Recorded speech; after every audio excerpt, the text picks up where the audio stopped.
Hey everybody, what is up? Welcome back for another Q&A with 50 Shades of Tay. I can't believe this is only my second Q&A on the channel. The goal was to do these weekly. Oops. But in the meantime, I've been having a lot of fun doing interviews, covering events. I did my very first live stream ever on the channel over the weekend on Sunday night. Thank you so much to all 259 of you that joined me live. I can't believe that many people tuned in. If you watched it live or even if you watched the replay, it means a lot to me. It's up on the channel. I played a game called Croc's World, which I referred to as Croc of Shit because I wasn't a fan of the game. Not gonna lie, not very good, but it worked for what I needed to do my first stream. I had fun with it, even though I wouldn't recommend. It's free in the App Store on iOS, so I don't know. 6 people have written to me so far saying that they've downloaded it. How are you guys doing? If you're watching this, let me know. Have you passed level 10? I don't think there's anything beyond level 10, to be honest. But, speaking of the channel, I just wanted to, before we get into the questions, which thank you so much to everyone who sent in questions. I really appreciate it. This video would not be possible without you guys sending in questions for me to answer. So I very much appreciate you guys taking the time to send in questions. I just wanted to show you some stuff I've been purchasing over the last couple weeks to improve my channel and to give you guys a better viewing experience. First of all, this is so cool and so exciting, and I'm so proud. I have in the mail just received my very first Stream Deck. I got a Stream Deck Mini. Isn't it so cute, a little mini one? So it has 6 buttons on it, and I can customize my different shots and switch between them. And I am very excited to set that up. There's a motorcycle driving by, so if you guys can hear that, that's what's going on outside. Up next, this was actually the first thing I purchased for the channel. I used it in my Pasadena Comic-Con coverage. I needed something to help pick up audio in crowded places like convention floors. So I bought this handy dandy Movo kit. It's for vlogging. Comes with like a lot of inappropriately shaped things. First up is this microphone, a shotgun microphone. It's actually, even though it's shaped weird, works great. I am really happy with that. And then it just has like all the different attachments that you would need to vlog on the go. Comes with, oh my god, the flash. I don't know that I'll ever use it because it's so bright, but happy it came with one because you never know, especially if I'm going to do some spooky stuff. And then, oh, last but not least, this is the most important thing that I have purchased, the most important investment in my channel that I have made. If you watch the live stream, whether it was live, whether it was the replay, you know, the dongle is here. Whew. That's, oh, well, the reason I need it, I guess I should explain, is to connect the Stream Deck Mini to my MacBook Pro. I needed a dongle because my MacBook Pro does not have a USB hole. That's right, I'm calling it a USB hole because I don't know what the real term is, and USB hole is funny. Hold on, let me get some water. I'm already thirsty. We're like 3 minutes in. Let me just take this opportunity to show off my mug with Elvira, the queen. Ooh. So one day, when David and I eventually get married, I am hoping that Elvira will officiate our wedding. She is my favorite, in case you guys didn't know. All right, let's get into these questions. There are a lot of really fun ones, and I am just so appreciative of everyone who took the time to send them in. So up first, we have Alan, who asks, what is your favorite Shrek film? Well, Alan, that was actually the first fight my boyfriend and I ever got in, was which Shrek was the best Shrek. Before I met him, I was wrong. I thought the first Shrek was the best Shrek. But then he very wisely told me that Shrek 2 is the best Shrek. And so I one night came over before we lived together and sat down with him and we watched Shrek 2. And I was like, fuck, you're right. Like, Shrek 2 is vastly superior to Shrek 1, even though Shrek 1 is also a masterpiece. It's just Shrek 2 has the fairy godmother. It's just like the jokes, it's like an onion. There's like layers upon layers of fun and joy to be had in Shrek 2.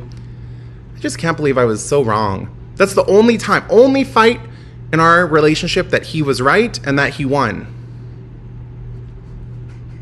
All right. Next question.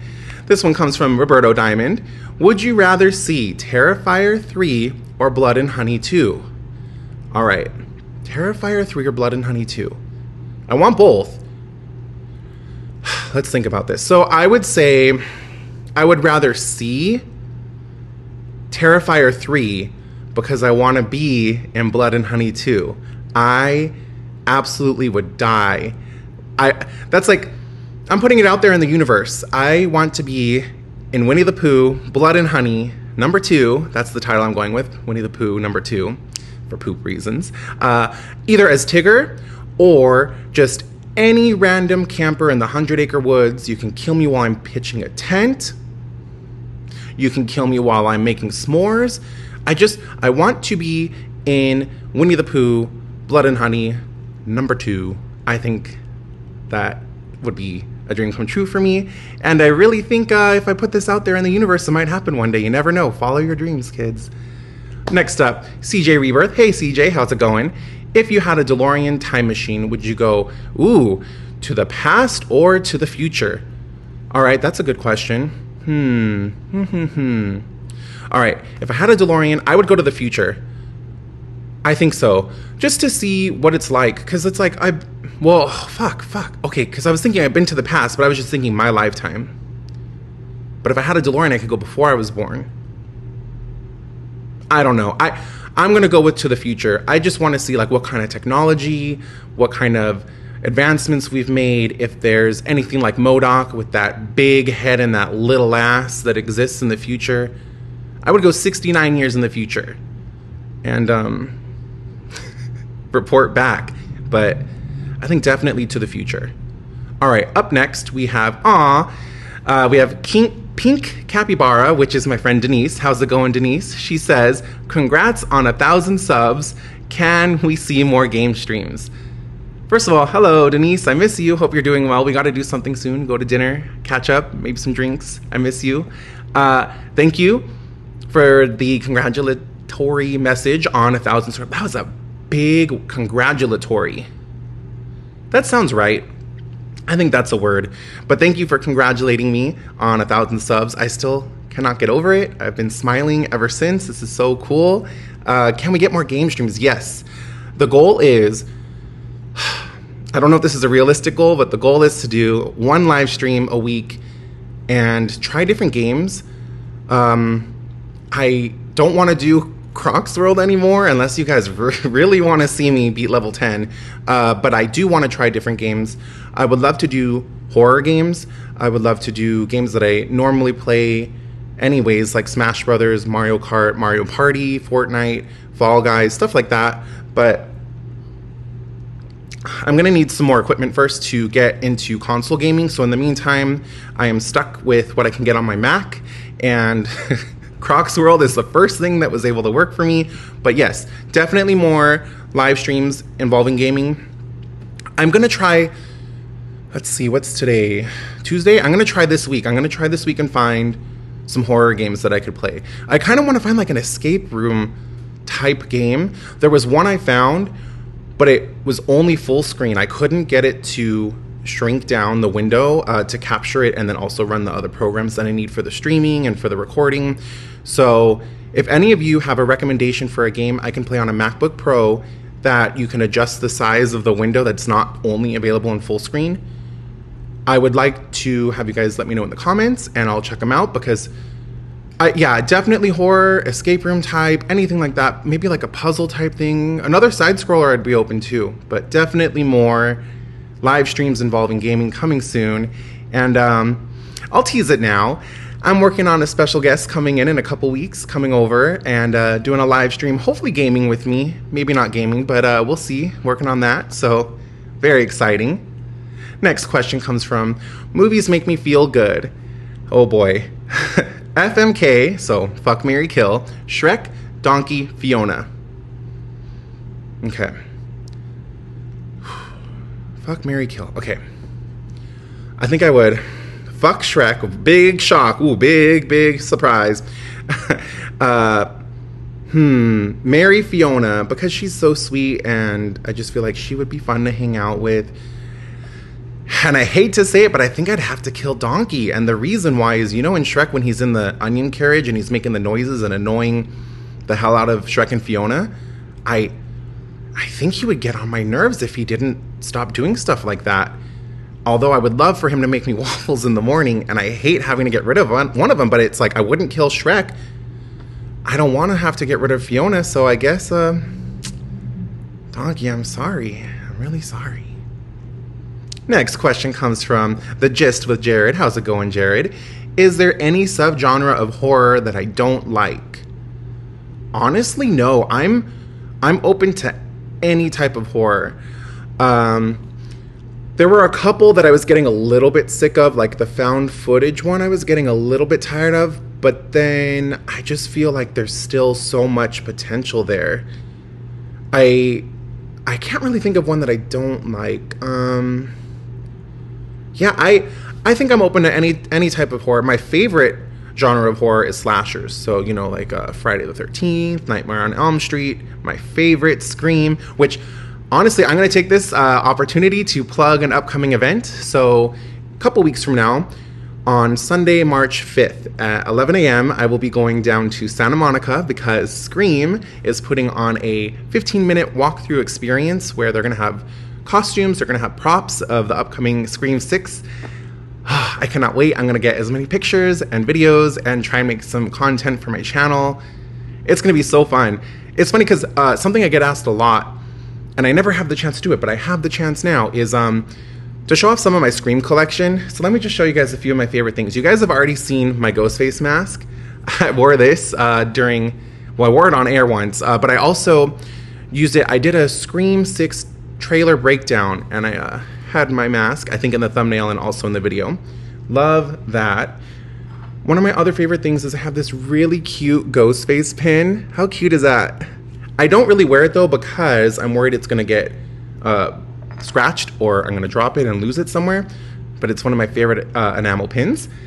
And then I have this really cute little plushie of Ghostface. I also have to be very careful with that because then June will think it's a chew toy, and that's like my worst nightmare. And then for Valentine's Day, my boyfriend David got me the coolest tiki mug I've ever seen. How sick is that? A Ghostface geeky tiki mug. Oh my god, I love it. I don't think I'll ever use it because I don't want it to get chipped. I don't want it to get scratched. I'm very clumsy. I don't want to break it, but I love this thing. One of the best Valentine's Day gifts I've ever gotten, to be honest. And it's a mug. So cool. I love it. I know that's not what you asked, but that's what you got. All right, next question comes from Ryan Tribuco. Hey Ryan, how's it going? Thanks for sending in a question. I appreciate you. What are your hyped Oscar picks this year? All right. I don't know if I've ever said this before on my channel, but a tradition that I have for the Oscars with David is that we make a list of our Oscar picks, and I have mine right here. So my hyped Oscar picks. Okay, I'm pretty hyped about... This is going to be controversial. I already know it. People are going to come at me. I'll start with some easy ones. I think Best Original Song. See, I'm going to start really easy. You guys can't come for me for Best Original Song. I think it's going to be Lift Me Up from Black Panther Wakanda Forever by Rihanna. That song was great, really emotional. Rihanna's a queen. She just did the Super Bowl halftime. I think that's... I don't want to say a lock, because there's a couple other... Oh, there's Lady Gaga in that same category. I'm still going to go with Rihanna, though, just because of the emotional impact of that song. Best cinematography, I have Elvis. I thought the cinematography in Elvis was fun. It was fast. It was very different from what I was expecting from an Elvis biopic. But then again, it's Baz Luhrmann doing the film. So it's like, I think, yes, Elvis for best cinematography. This is a lock. I don't think there's any way this does not win. For best visual effects, I have Avatar 2, The Way of Water. That was like some crazy ass shit. I felt like all the fish, all the particles in the water, I felt like everything was real. I felt like I was really on Pandora. So best visual effects, Avatar. I feel like I should be saving these and do my own Oscar prediction video, so I'll do one more. one more that I think deserves it is for Best Animated Feature. Of course, you guys, there's no way you don't know what I'm about to say. The words that are coming out of my mouth, you already can predict them. You don't need a DeLorean. Puss in Boots, The Last Wish, I think not only deserves it, but I really think it's going to win Best Animated Feature at the Oscars this year. I really hope. Come on, Puss. Hashtag pulling for Puss. Hashtag golden Puss. Hashtag Oscars Puss Watch. Oscars Puss Watch. There we go. That's a mouthful. All right. Next up, we have a question from Zach Larson. Hey, Zach. Thanks for joining. Thanks for asking a question. Very appreciative. You were also on my live stream the other night, and very appreciative. And Zach did his homework. Let me take a moment here. I think, because Zach's the only one that sent it to me, I think Zach's the only one who did their homework from the live stream of tweeting Rob a script about Dongle Dongle. I was laughing so hard I had to take my glasses off. I was full on crying, Zach. That was great. Let's get to your question. What has your journey been? Let me restart that. What has been your journey since the end of high school leading to getting hired by John? Oh, that's a good question. So after high school, I went straight to college. I went to a place called Musicians Institute that is located on Hollywood Boulevard in Hollywood, California. It's right across the street from like the Chinese Theater, which is my favorite theater to go to. I went there for music business. I had a lot of friends that were in bands and they were touring, and I really wanted to be a tour manager. So I studied music law. I studied contracts, which was so boring. I thought I knew what I wanted, you guys, and then it was not what I thought. But then I graduated from MI with my music business certificate, and one by one, my friends' bands started breaking up, and stuff just was not working in that field. So I was like, man, what am I going to do? So then I went to another college, PCC, Pasadena City College, and I studied journalism, which was my passion.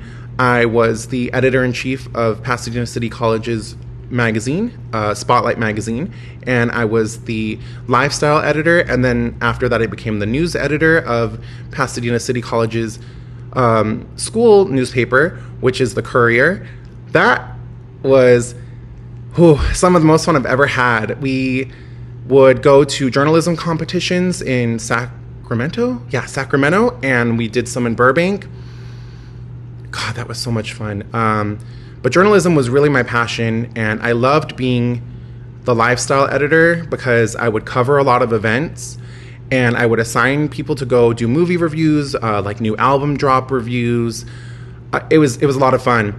And I'll tell you guys one of my favorite stories about when I was on the Courier at PCC. There was a competition at I think it was like the Burbank Marriott, and we won, I think, 18 awards that year between all the different categories. There was like best, like news writing story, best like feature on sports, best lifestyle feature. There were just like all these different competitions that, I think there was even like a graphic design one too. But anyways, my class, we won a total of 18 awards. So my friend Michael and I, we went, and I think we got 18 bottles of champagne. And we were all in college. We were all 21 and older. And they were telling us, like, because it's like a school function, I don't even know if I should be saying this, but it's too late. We weren't allowed to have alcohol. So the day we checked out of the hotel, we were trying to clear out all the evidence, and we dropped the bag of like 18 empty bottles of champagne. And it was so embarrassing. We didn't get caught. And no one will ever see this, so we'll never get caught.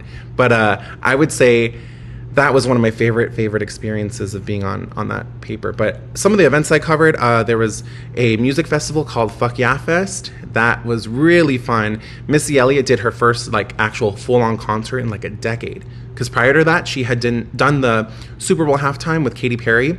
But with this, it was like her first full-on concert back. And oh man, I was lit for that. I loved it. Frank Ocean performed that year. That was really cool. I miss it. But what's really been exciting about my channel is now that I can cover events on here too, it kind of reminds me of when I used to do articles for the Courier. And now it's like, well, now instead of interviewing people and writing it down, now I'm interviewing people but on camera.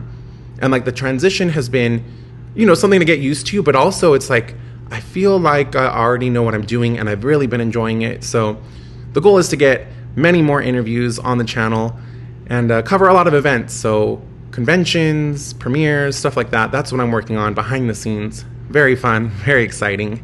Next question. We have Joey who asks, one movie has to be deleted forever. Blood and Honey or Puss in Boots? Man, I'm gonna have to say I can't delete Puss in Boots. I can't do it. So I'm sorry, Blood and Honey, as much as I don't want to. If one of them has to be deleted, it can't be my beloved Puss. I would cry. Especially because I needed to win Best Animated Feature at the Oscars this year, you guys. Next question comes from Keith. Keith asks, I'm a huge soft drink guy, so I had to ask, what is your all-time favorite soft drink? Well, Keith, before I answer that question, let me take another sip. That's a cue, a hint to take another sip. The other day when I live streamed for over 3 hours, afterwards my throat was very dry and I realized I wasn't drinking enough water. So now I'm drinking water as I answer questions. So I don't drink soda anymore. When I did, my favorite soda was Sprite. I would drink Sprite like every day. And then one day I was like, man, I drink a lot of Sprite. So I stopped. And it was really hard for me to stop because I was so used to it.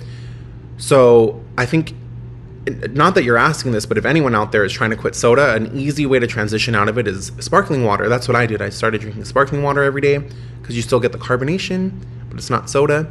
But the things I mainly drink, I drink a lot of iced coffee. I get iced coffee from Starbucks like every day, no sweetener, and of course with soy milk because I haven't had dairy since I was a kid. In my coffee. Not that I had coffee as a kid. What am I saying? I don't know anymore. But I would just say the things I drink a lot of: iced coffee from Starbucks, black tea. I like black unsweetened tea, and then just of course just regular water. All right, so the next question, a couple people asked me this. So this next question comes from Tobafet16 and ZDJ073106. There we go. Who is your favorite director of all time? You guys are going to be so bummed with my answer because it's not anything like obscure or something that you wouldn't expect. I wish I had a more like, oh, who's that director answer, but it's Steven Spielberg. I just think Steven Spielberg is the greatest director of all time. And I know that's like probably what a lot of people say, but even just take, for example, so we're not last year. Well, was it last year? 2020, whatever year, 2022, 2021? Maybe it was last year. West Side Story. That was one of my favorite movies that year. I had never seen the original. And so I was going into this not really knowing. I had heard a couple of the songs. But watching West Side Story in the theater, I think I saw it in theaters 2 or 3 times. That movie is so good. Who knew? Who knew that story was so good? I've been meaning to ever since then go back and watch the original. I haven't gotten around to it, but I'm very curious to see the original and then maybe go back and watch the remake again and just compare the two. I actually own, it's too far away for me to grab, but I own the vinyl of the new one, the new soundtrack, and I'm obsessed with that movie. But then it's just like you go back and you look at Steven Spielberg's filmography and you look at all the films he's done throughout his career, and it's just like blockbuster hit after blockbuster hit. But it's not even just like money. It's like, look at how great and transformative and inspiring those movies are. I don't even know that anyone comes close to Steven Spielberg, and just such a huge fan. I love him so much, and I cannot wait to see what he does next. I loved The Fabelmans. That was, so 2022 was The Fabelmans, 2021 was West Side Story. Maybe. I'm not good with math. I don't even know what year it is right now. I think it's 2023, but who knows? Next up, as a Saw fan, I'm curious if you like the franchise. I do. Can you rank the films including, Jigsaw and Spiral? And this question comes from Mega Upload. I actually haven't seen Jigsaw or Spiral, but I did see all the proper Saw films, just not Jigsaw or Spiral.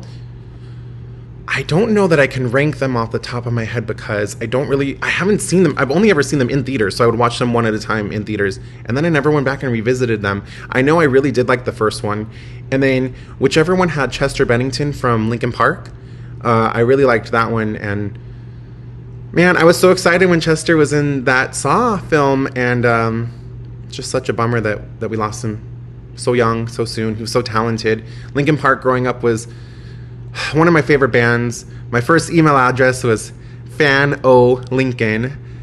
I loved Linkin Park. I think I've seen Linkin Park live at least like 15 times, honestly, with my sister while Chester was still alive. And I went to, they had like a memorial for Chester at the Hollywood Bowl, and a bunch of their friends that were in other bands came and they performed covers of Linkin Park.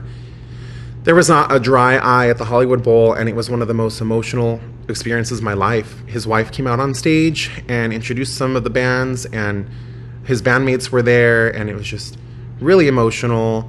I remember one song they did, it might have been like the last song of the night. They had just a microphone stand on the stage with a spotlight on it, and they played his vocals, and it was just so emotional. But Linkin Park was one of my favorites, so it was really fun to see Chester pop up in a Saw franchise film. Those are the two, the first one and then whichever one he was in, those are the two that really stick out to me with that franchise. But I need to get on it. I need to get on Jigsaw and see what I'm missing out on. All right, next question is from Don J 1973. Were you a regular viewer of John's channel before working there? I was. I had been listening to John, watching John for a long time, for years actually, before I started working there. Actually, let me tell you guys some of the podcast and YouTube channels that I watch. So, oh yeah. I didn't know. Let me tell you guys this one. Sorry, my phone's like super bright right now. Chris Carr, my friend Chris. Hello, Chris. She recommended to me on air the other day, actually, that Penn Badgley from the Netflix series You, or also from Gossip Girl, which is where I grew to love him, has a podcast called Pod Crushed. And I think it's about relationship advice. I haven't had a chance to listen to it yet, but I'm very curious to check that one out. Let's see. How do I see all? All right.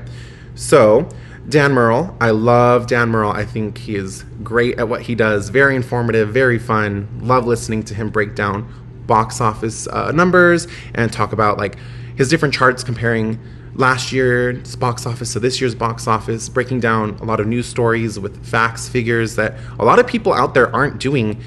And he's such a hard worker because it's like he gets all this information that is out there, but it's like to compile it all and then make sense of it all. I could never do it. So just Dan is great. And if you haven't checked him out, I would highly recommend it. He's awesome. Another one is Stuff You Should Know. I love Stuff You Should Know. Actually, I think right there is the Stuff You Should Know book. And my boyfriend David got me into Stuff You Should Know. It's very interesting, very informative. Let me tell you guys a little bit. Ooh, it's playing. We're not going to play that on air. But how do I see? This is great content. How do I see some of their episodes? So they basically do shows on stuff that you should know.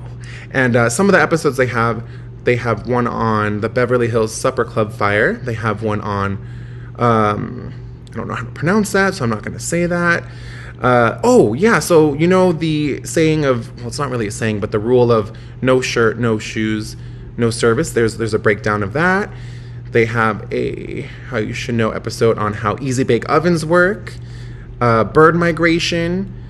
There's just like so many interesting, fun things. And there's actually quite a few that are about movies, film, the breakdown of like the technology, the different types of film. And then Star Wars Explained. I talked about Star Wars Explained the other day too on my live stream. It's a couple named Alex and Molly and their dog Hilo. And I love Star Wars Explained. Star Wars is one of my favorite franchises of all time.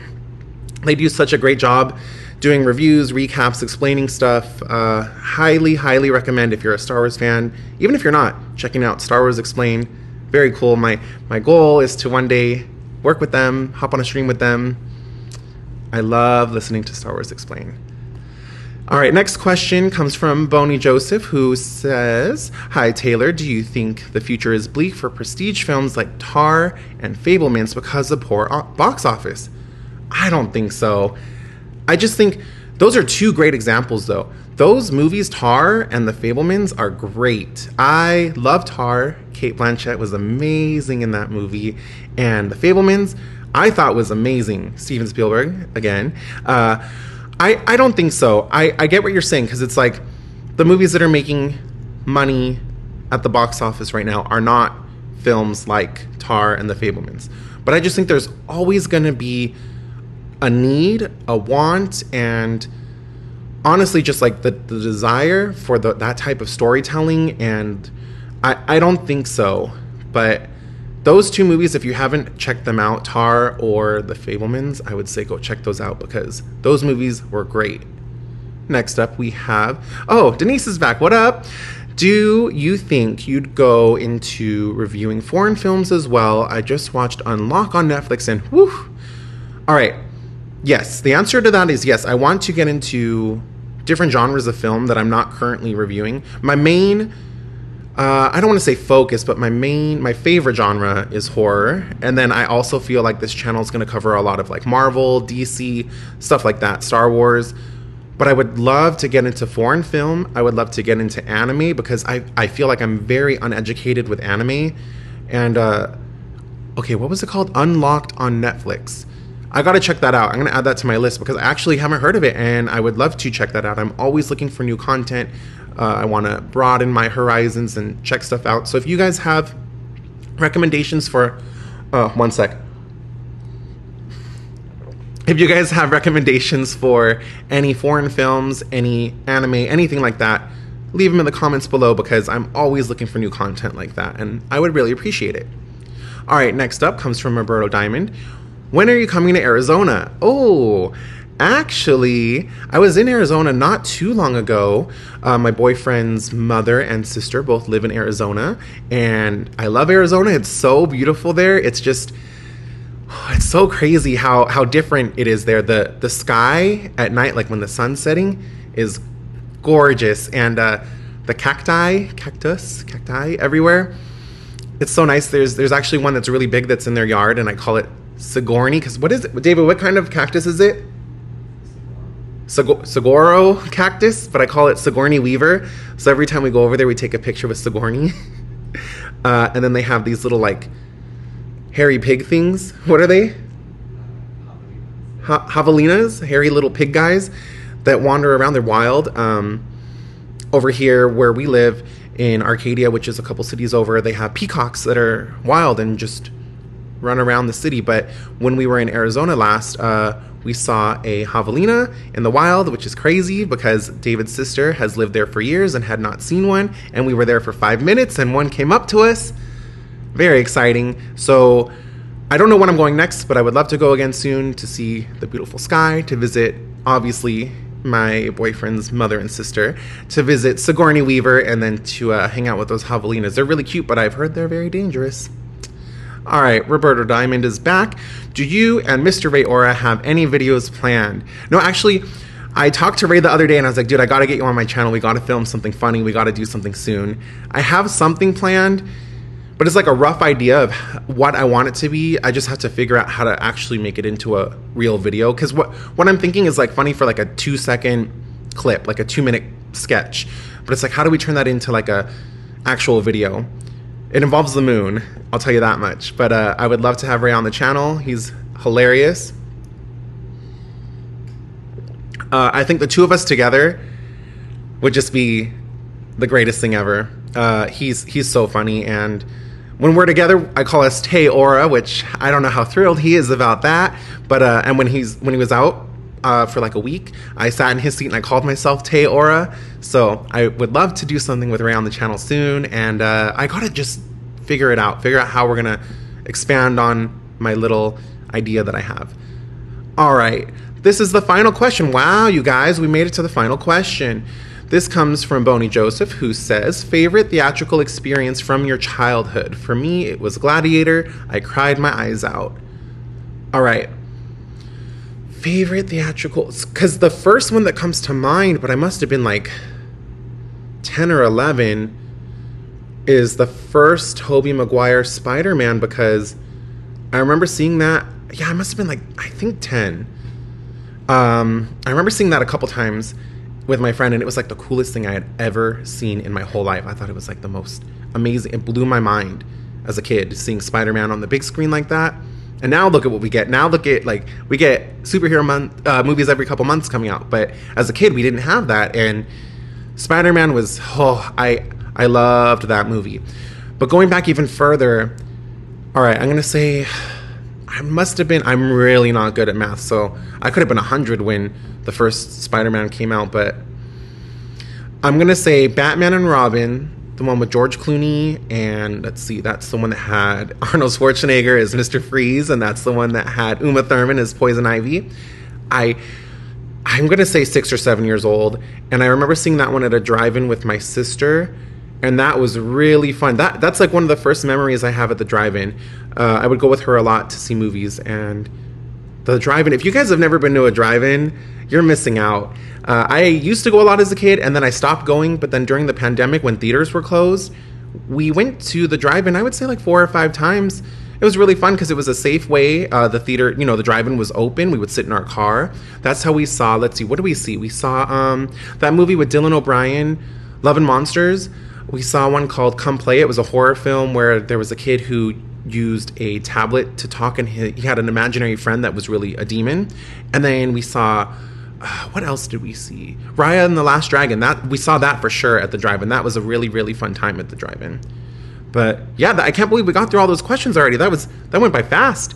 But yeah, thanks everyone so much for joining me on this Q&A with 50 Shades of Tay. The goal is to do this weekly. So let me know if you guys like this format, if you like this video, and what other questions you guys have. I'll keep getting them from my Instagram, but I also probably next time will put up a community tab post on the channel, so keep an eye out for that. And thank you guys so much for joining me. I really appreciate it, and I'll see you guys again soon. Have a good night.